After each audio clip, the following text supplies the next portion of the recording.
Hello my bunnies, it's Tikky's Trinkets here, and today I have for y'all something a little different. I'm doing a weekly artist vlog, which is where I just record a couple of the things I do throughout the week for my Etsy shop. Where I record a couple of things I do throughout the week for my Etsy shop, whether it be editing, working, packing, vlog, blah, blah, whatever. Just a few random things throughout the week. It's not going to be anything too substantial. It'll just be a short vlog, but I just hope you all enjoy it as some form of content. Some long form of content I can give you besides just shorts right now. I've just been really busy, and I've also had artist block lately, so I'm trying to make things work. And amid the tariff crisis, I'm also trying to decide what to do for digital art. Stay tuned, you'll see bits and pieces of where I do things and talk about that throughout the week too. Thank you guys so much for watching. I will see you all in the vlog. Love you guys.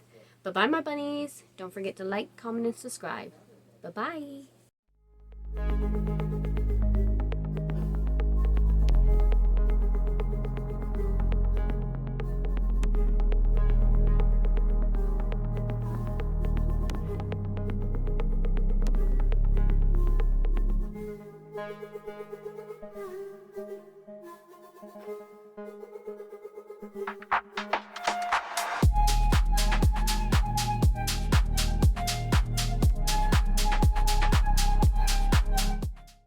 Hey there! So I just wanted to show you how I make my stickers using Cricut software and using the design I've created. So I've already made the Deku ones, so I'm going to make the Baku ones today. So I'm going to go ahead and click New Project. Alright, then we want to upload the image. Upload image, browse, Bakugo, yep. Continue. I don't need to edit anything like erase, restore, or any of that, so I'm just going to hit apply and continue. Since I want to do a print then cut, we're going to do flat graphic. And I hope this also helps you guys as like a little tutorial. Alright, blah blah blah, Bakugo, I want the name to just be Bakugo, not Bakugo done. Add to a collection, I want to add this to the My Hero stickers. Upload. Alright, and now we got it. As soon as it'll load, we'll have it right here on the canvas. And the first thing we need to do is to create an offset, which gives you a border around the sticker. And there we go. Well, actually, before we do the border, we need to make it the right size. This unlocks so that it won't move at the same time, but I want all the dimensions to move at the same time, so I'm going to keep it locked. And I want it to be exactly 2.5 inches in height. That's what I had Deku as. So now I'm going to go ahead and create an offset, and I'm going to get it down.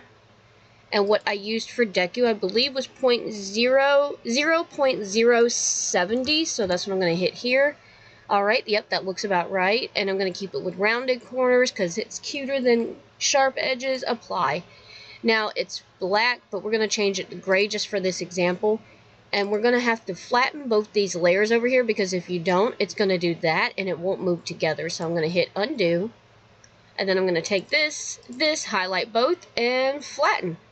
Easy. And now they move at one time. Alright, now I need to make 9 of these, so I'm just going to copy and duplicate. And then copy, paste. Oh, Lord, I had a moment. Paste. Alright, so now I'm just going to highlight all of these, and come on. I'm going to copy and then paste. That way I don't have to do a whole nother stack of them. I can just do that. And then I need one more, so copy and paste just to fill out the paper well. Alright, now make. Yes, I want to save this so I can get to it later. Collection, My Hero. Yep. Baku, B-A-K. Bakugo. Why did I spell his wrong? Okay, anyways, besides me not being able to spell Bakugo right, this is going to go ahead and save, and then it's going to take it over to the sheet, which I want to keep it all on one piece of paper. I don't need multiple sheets of paper. Here we go, and now you can just move it around on the paper, which we don't really want them all this close, because just in case... Oh crap, I forgot to change the outline back to white. Ah! Hold up, I gotta go back. This is my fault for changing it. Oh, Lord. Delete. Oh, Lord. I forgot I had changed it to gray for y'all to see, but I needed to keep it, what do you call it, with a white border, because I don't want a gray border. That just won't look cute. Anyways, let's do this process again here. 0.070, yep, apply. And now let's actually make it the white color it's supposed to be. Ah, that sucked. Okay, highlight and flatten. Yep.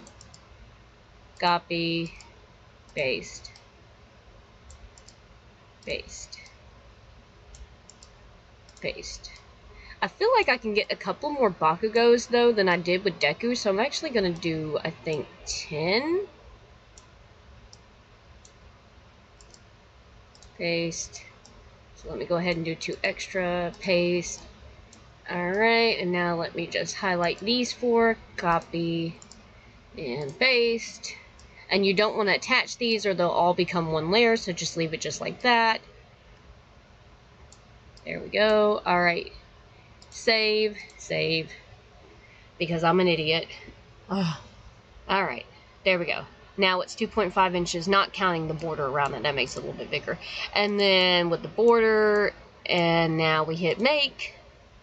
And now we'll have a white border and not what I had a second ago. Whatever. Accidents happen.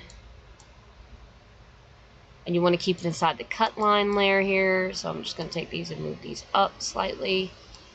Move this over, over, over. I still feel like I could fit 2 more, so I'm actually going to hit cancel and add 2 more.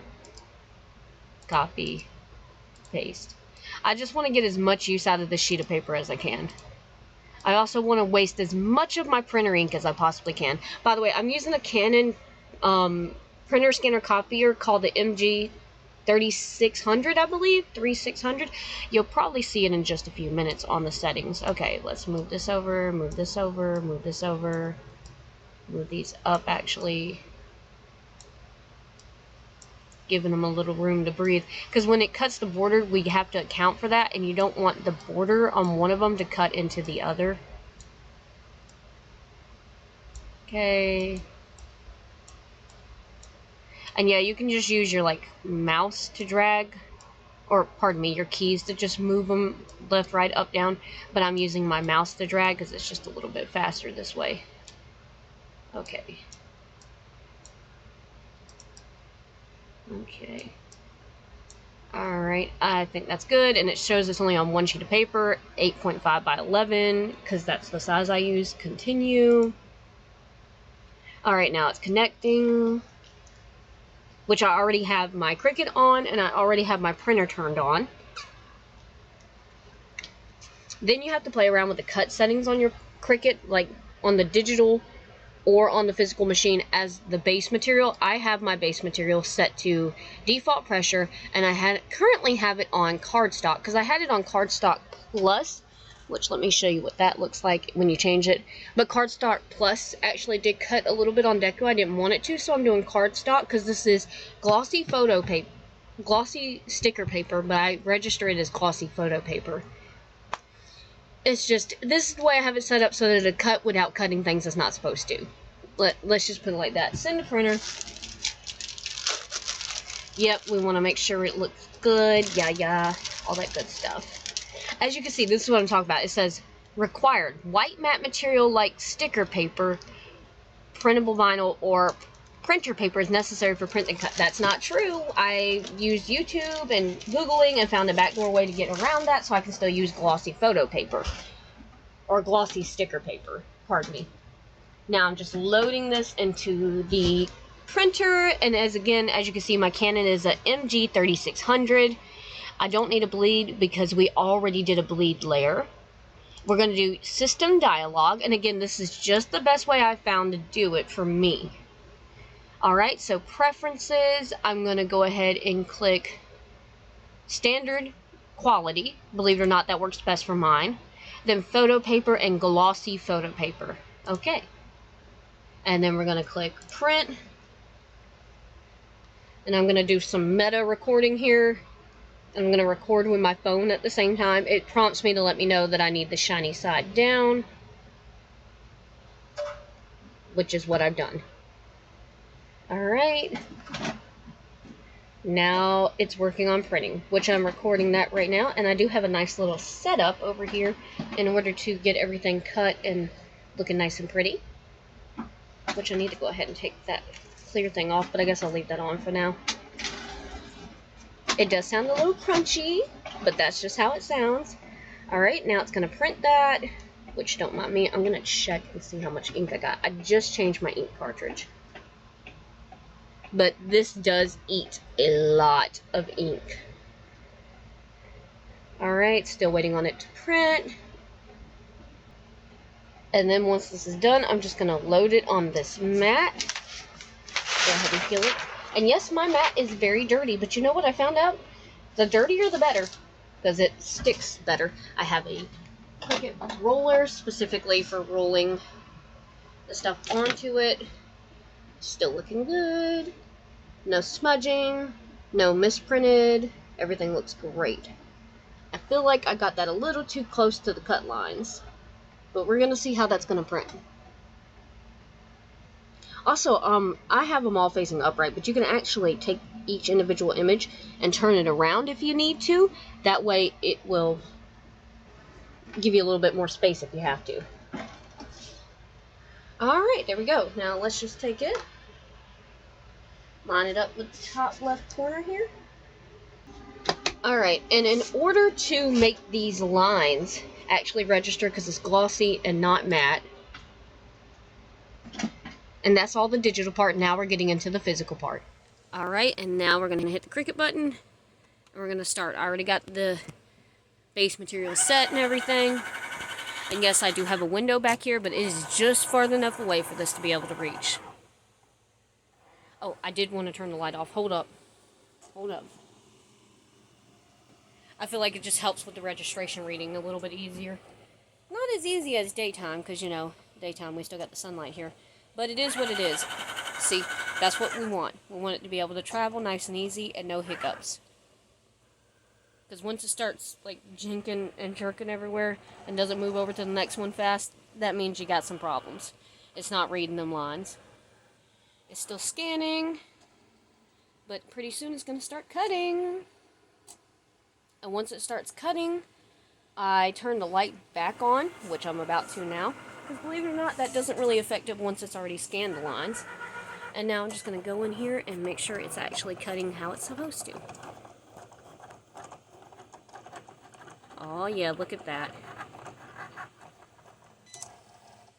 Oh yeah, that looks nice. See that nice little white border around Bakugo? Around his hair and everything. Again, it is still peeling up the material on it slightly, but hey, that's about as best as we're getting. Alright, and this is going to finish up cutting, and then I'm going to show you how I peel it. Alright, now it's done cutting, and it's telling me to unload the mat. But before I unload the mat, I'm going to come over here, and I'm going to peel just one corner. Oh my god, finally. Okay, now that I got a corner peeled, I'm just going to peel it back and make sure I see a sticker peeled. That means it's actually cut. Alright, so now I'm going to unload. And now I'm going to take these stickers off of here. First, I'm going to try to do a clean pull.